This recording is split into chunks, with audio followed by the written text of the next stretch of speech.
Kubor nag-shlem jong unongsan Hima. Akan review ti kolong kawe kabangi discuss kade ya ka kumnu ban rakhi ya ka Christmas ba kumnu ru ban ya lekmen les no ha hakas snem kapai ti kawe de na kabenta ka Christmas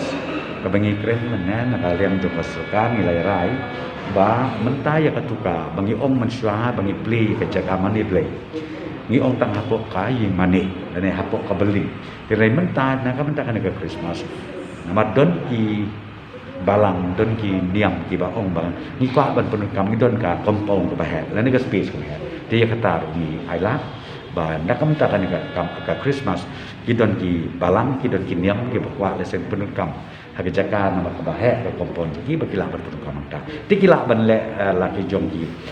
jingyal aniam le rukom ki lengkat ki caroling ni ti ka ba ar ka caroling outside ya ka kompong le ka premises jong ki churches ngin Shah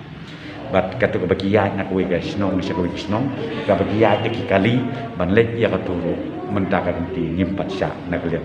ka sarkar ka ni nang tasa ka we bat katu ka bagi ong ka Bamkhana Shnong ya ka turu ya mentang nyimpat Shah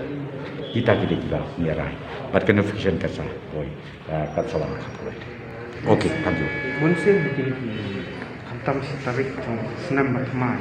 Bunsen ki breu di leksyang kalau katu family picnic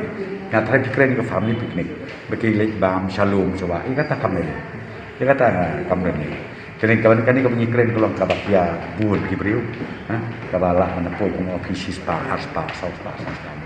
dan lagi ya katu ko family picnic piece bu pilih ka jong kali sanmut dan ba si family kata kamu ni kata tu ka kaya